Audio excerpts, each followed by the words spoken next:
Welcome back. ఇక కాంగ్రెస్ ప్రభుత్వం దేశానికి ఆదర్శమంటూ తీసుకొచ్చిన ఫర్టిలైజర్ యాప్ లీలలు ఒక్కొక్కటిగా బయటపడుతున్నాయి. రేవంత్ రెడ్డి ప్రభుత్వానికి రైతుల సంక్షేమం కంటే కూడా భూముల అమ్మకాలు, రియల్ ఎస్టేట్ దందాలపైనే ఎక్కువ ప్రేమ ఉందనే ఆరోపణలకు ఈ యాప్ వ్యవహారమే నిదర్శనంగా నిలుస్తోంది. వ్యవసాయ రంగంలో టెక్నాలజీ అంటూ ప్రగల్భాలు పలికిన ప్రభుత్వం క్షేత్రస్థాయిలో అన్నదాతల గొంతు కోస్తుందనే విమర్శలు వ్యక్తమవుతున్నాయి.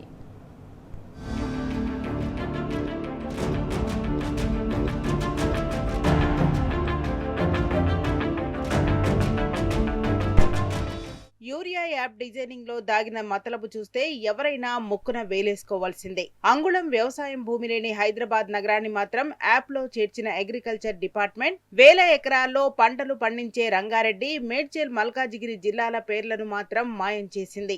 దాంతో అన్నదాతలు తీవ్ర ఆగ్రహం వ్యక్తం చేస్తున్నారు. ఒక జిల్లా రైతుకు ఇంకో జిల్లాలో యూరియా బుక్ చేసుకునే అవకాశం లేనప్పుడు మరి ఆ రెండు జిల్లాల రైతులు యూరియా ఎలా బుక్ చేసుకోవాలి అని నిలదీస్తున్నారు.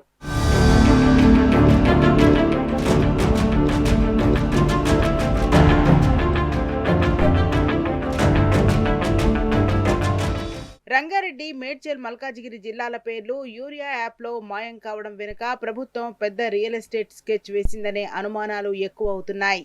ఇప్పటికే ఫ్యూచర్ సిటీ భూముల కోసం రంగారెడ్డి జిల్లా రైతులకు విద్యుత్ సరఫరా నిలిపివేసి ఇబ్బందులు పెడుతున్న సర్కార్ ఇప్పుడు కావాలనే యూరియా పంపిణీని కూడా నిలిపివేసిందనే అనుమానాలకు తావిస్తోంది. రైతులకు ఎరువులు అందకుండా చేసి వ్యవసాయాన్ని భారంగా మార్చి వారి నుంచి భూములను తక్కువ ధరకే గుంజుకోవాలనే కుట్ర ఇందులో దాగుందనే అనుమానం వ్యక్తం చేస్తున్నారు రైతులు. యూరియా యాప్ గురించి ఇటీవలనే రాష్ట్ర వ్యవసాయ శాఖ మంత్రి తుమ్మల నాగేశ్వరరావు గారు ఆదర్శంగా నిలిచిందట. తెలంగాణ రాష్ట్రం ఎక్కడ ఆదర్శంగా నిలిచిందే మంత్రి గారు? ఇవాళ రేవంత్ రెడ్డి గారు కావాలని కుట్రపూరితంగా రెండు జిల్లాలను ఈ యొక్క యాప్కు సంబంధించిన అగ్రికల్చర్ డిపార్ట్మెంట్లో అసలు లేనే లేవు. అది ఇంతవరకు తెలియదు. ఇటీవలనే బయటపడ్డది. అదంతా కూడా గగ్గోలు పెడతా ఉన్నారు రైతాంగం అంతా కూడా. ఉమ్మడి ఆంధ్రప్రదేశ్లో రైతులకు ఎట్లాంటి ఇక్కట్లయినాయో, ఇబ్బందులైనాయో ఇవాళ రేవంత్ రెడ్డి ప్రభుత్వంలో తెలంగాణ రైతాంగానికి అదే ఇబ్బందులు అవుతా ఉన్నాయి.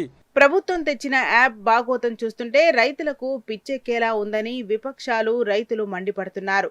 యాప్ పనితీరు ఎలా ఉందంటే కొన్ని రోజులు యూరియా బస్తాలు ఉన్నట్టు చూపిస్తోంది, కానీ బుక్ చేద్దామంటే ఆప్షన్ కనపడదు. కొన్ని రోజులు అసలు యాపే మాయమైపోతుంది. మరికొన్ని రోజులు స్టాక్ అంతా జీరో చూపిస్తుంది. ఇంకొన్ని రోజులు ఏకంగా జిల్లాల పేర్లే మాయమవుతాయి.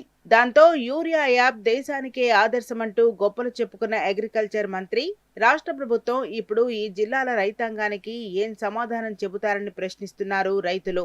రంగారెడ్డి, మేడ్చల్ జిల్లాలో వ్యవసాయమే లేదని ప్రభుత్వం భావిస్తోందా, లేక వెనుక ఏదైనా మతలబుందా అని రైతులు అనుమానం వ్యక్తం చేస్తున్నారు. ప్రభుత్వం వెంటనే స్పందించి ఫెర్టిలైజర్ యాప్ లో ఈ రెండు జిల్లాల పేర్లను పునరుద్ధరించాలని డిమాండ్ చేస్తున్నారు. లేని పక్షంలో అన్నదాతల ఆగ్రహానికి ప్రభుత్వం గురిగాక తప్పదని హెచ్చరిస్తున్నారు.